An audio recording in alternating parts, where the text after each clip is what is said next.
So you say you want a car with a plug, but there's a catch.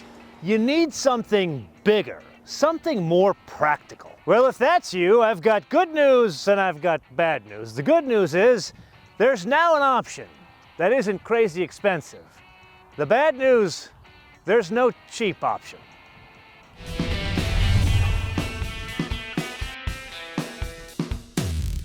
So let's you and I get something out of the way right at the top. EVs, if you didn't know, they ain't cheap. So when you get them to grow in size, man, oh man, does that impact the price. So what does that mean where the rubber meets the road? Well, the usable space between the wheels, that is almost identical to that of a Mercedes-Benz S-Class. So that brings us to what propels it. Well, this is an EV. It's on offer both as a rear-wheel drive as well as an all-wheel drive. There are two different batteries on offer.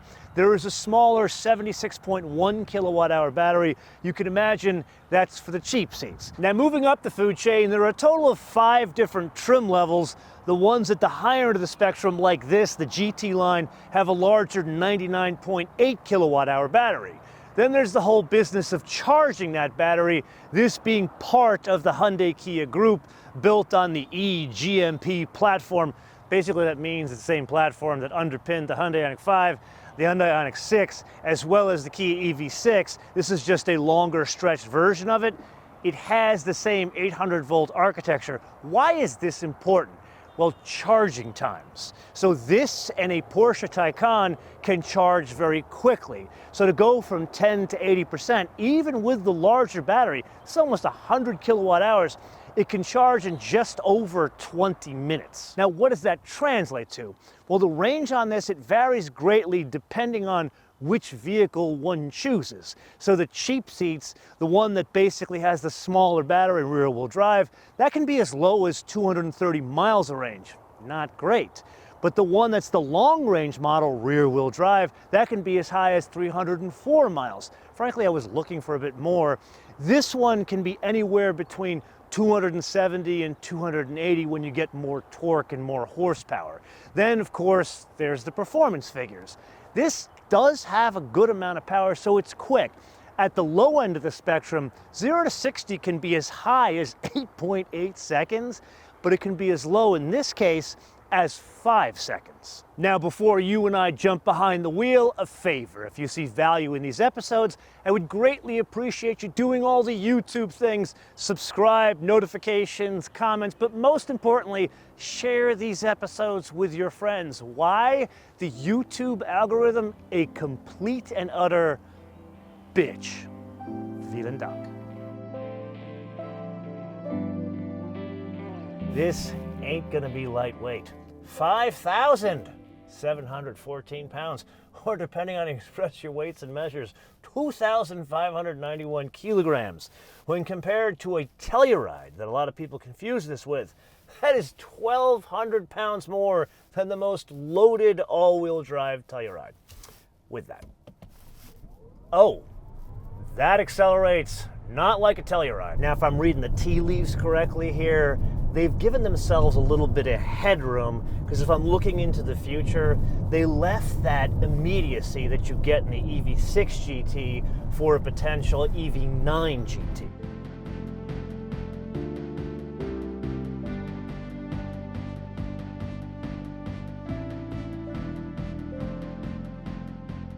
So let's you and I put aside the propulsion system and discuss what these things are really about. Hauling crap around. In the back, behind the third row, it's a little over 20 cubic feet. With this down, it's a bit over 43 cubic feet. And with the whole thing down, it's a bit over 80 cubic feet.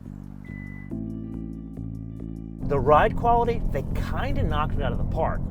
And really, we have a good comparison. Remember when we drove the EV6 GT together? That is very fast. They threw all their budget at making that car go very fast, and it does it very well in a straight line. But when you do this, when there is an arrow that says go that way, the EV6 GT kind of falls apart, where the Ioniq 5N doesn't. This is more like the Ioniq 5N. I'm deliberately choosing this terrible road in Napa Valley, California. They fixed many potholes from years ago, and it makes the road even worse. Okay, so knowing all that, let's go back to a little bit of futuring. It's not fitted with adjustable dampers. One could think that's a mistake, or they're giving themselves more leeway for a coming performance model that will have adjustable dampers. But in advance of that, on the fancy one, this is the GT Line, there's a self-leveling suspension in the back. Now, why would they do that? The logic is, well, what kind of payload are you going to put into an SUV? Or towing, this one is up to 5,000 pounds. So the idea is to maintain the ride quality, even in different use cases. So rather than you and I playing around of our favorite game, the options game, let's have a philosophical discussion about the cost of electric vehicles. And we're going to start this discussion by comparing the cost of this to something that's obvious, the Kia Telluride. The most fully loaded Kia Telluride is about $55,000 US. They start in the low 40s.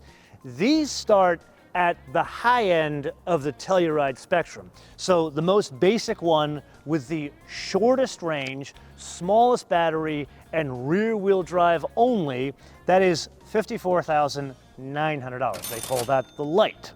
Then, let's say for the sake of discussion, you want the long-range model, so 304 miles of range. That's going to cost you, still rear-wheel drive, $59,200. Then we get to this one here. This is the top of the 5 different flavors. This is the GT Line, not a GT.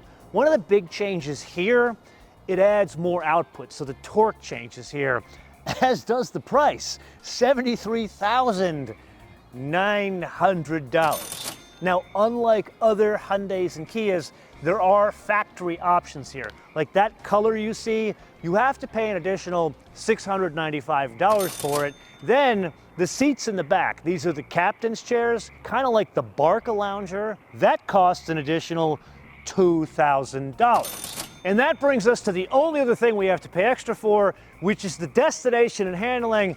And that brings us to some confusion. Currently, these are only made in Korea, which means no, they don't qualify for the $7,500. We talk about that in many members-only episodes. We'll have more discussions about this later because these will soon be built in West Point, Georgia.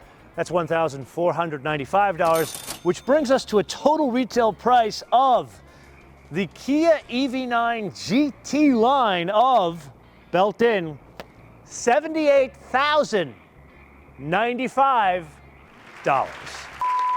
Allow me to interrupt myself from the world of internal combustion engines. Now, it is no secret that EVs, you don't buy them by the pound, you buy them by the ounce. Translated, they're far more expensive than a similarly sized or similarly equipped vehicle with an internal combustion engine. For example, here is a fancy Kia, otherwise known as a fancy Hyundai. Big difference here is, yes, this has an internal combustion engine, but when you bring it to the dealer for service, admittedly, you'll do less with an electric car, but when you do, they give you a loaner car, another fancy one. They give you better coffee. And this is exactly the same price as the car we are driving today. But one could say, that's internal combustion. I want an electric vehicle. How does it compare to others? What other options for larger SUVs are out there? Turns out there's a couple, and at 78 grand for the one we're looking at today, one could have a Rivian, which I guess you're with the cool kids with that one. The SUV base price, about $84,000 US. Now granted, the Mercedes and the BMW, those are at least $20,000 more. And yes, the cheaper Kia is a lot cheaper than the Rivian, but the point is, you're paying a lot more for EV, which begs the question, how much do you really need the EV? Now, a good friend of mine, he is one of the product planners at Kia, and he was saying this was on the cusp of not being a thing in the US because of the additional weight. Like this car we talked about is almost 6,000 pounds, it's 5,700 pounds. And you can see this is a bit of a problem with this seat here. You'd have to move it all the way up for me, a 6-footer, to make this a comfortable like S-Class experience. It's close. Is this? No, that's a mat pocket. It is not a footrest. and that's about as far I'm gonna go. So not a hell of a lot of leg room, but I do feel comfortable where this thing, it's reclined, not just the seat back, but the seat bottom. This is quite nice, and that combined with the ride quality we talked about. In addition to all this, I've got HVAC in the back here, and then this console that comes out, but it's not just the console also extends this table here. Then another huge aspect going on here, and that's the tactile feel. Now, I get it. When you go as like one of the car guys or car girls in your group of friends and you talk about cars, when people ask you about a Kia, they're like, they still think they're for credit criminals. That's kind of changed at this point. It was a Hyundai thing many years ago. They left that realm a long time ago, and Kia's kind of still in that realm. But this, we've discussed, it's almost 80,000 US, but it feels almost 80,000 US. Like, for example, the seat backs, they've got this like faux coat hook thing here where you could put your jacket over the seat back and it acts like a coat hook. But if you don't have it, it's got this wonderful tactile feel, almost like a herringbone. Neat touch there. Then the tactile feel of the headliner, it's like a faux suede. And that brings us to an important question. What's all of this made of? Answer: recycled materials. And that gets us almost to the world of politics. Because as you guys know, we've discussed it many times, I am from New York City. I've lived in nothing but big cities all my life. I'm a big proponent of recycling for no other reason than what do you do with the garbage, because there's only so many holes you can put it in. By using all these materials, are you actually hitting the goal that you're advertising? In many cases, no. So this, I would argue, is a bit of a gimmick, although in this case, this gimmick, the tactile feel, fits with the overall price of the car. Then there's what's covering the seats. In no Kia EV9 can it be leather. What you're looking at is like a synthetic leather. Okay, so with that, one other trick. Because I love you guys, I'm going to torture myself sitting back here, and believe it or not, it actually works. Now granted, 6-footer, I need to put my leg out here, but for the use case of putting rugrats, this actually would work. Overall, this is an unusually good place to be, not just because of the tactile feel, but it's a combination of the tactile feel and everything being usable. Like, they even have USB back here, not just in the second row. Nice touch.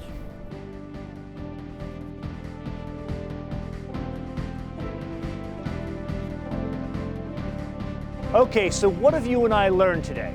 To answer that question, I want to share with you a question that was posed to a Kia executive when I first drove this car. The question was as follows. Hey, it looks like you're getting into the luxury car world. Why did you jump into the luxury car world so fast rather than inching your way up to vehicles that cost almost $80,000? Now, I take my hat off to the Kia executive for not slapping this person across the face, because the real answer was, we have no choice. Electric vehicles, even at this price, frankly, they're probably not making any money, and that's why it's priced the way it is. Basically, if you want an EV that's this big, it's going to be close in price to luxury vehicles. And in reality, there are examples like the Chevrolet Blazer EV and the Cadillac Lyriq. You would think the Chevy's going to be cheaper than the Cadillac. It's like $2,000 cheaper. That's the reality of the world of these vehicles right now, until the technology changes, until there's more adoption, and that's putting aside all the issues with the grid and the infrastructure. That brings us to the wish list. And here I could bitch and moan about the cost. There's nothing Kia, Hyundai, General Motors, Ford can do about that right now until the component cost comes down. So I'm going to bring up something that is going to be the future. A lot of car companies are getting into digital services, trying to sell you things after you buy the car, basically trying to compete with Apple and Android, because they're the ones that really own the space that's in that screen. Like, for example, General Motors, they've taken Apple CarPlay away because they want to sell you services, not Apple. These guys are the first ones that have come up with something that I actually would pay money for. There's actually two of them. That light signature you see behind me, you can pay extra and get more light signatures. Or in the cheap models, let's say you didn't pay the 80 grand for this one, you paid the 50 some odd $1,000 for the basic one, you can pay for a faster 0 to 60 time. So the wish list is really to other car manufacturers, and Kia. But I am just one man, and this is the point of the episode. I turn around to you guys to opine in the comments below or via our social media, MotoManTV, all one word, MotoManTV, all one word, Facebook, Twitter, and Instagram. And with that, if you got value out of this episode, I would highly suggest you watch the interview I did with a man running all of passenger cars at Mercedes-Benz, because he was the one that has invented all of the EV cars at Mercedes-Benz from today going forward, and there's going to be a number of changes starting in 2025 that we discuss. You can see that episode here. Until I see you in the next episode, bis später.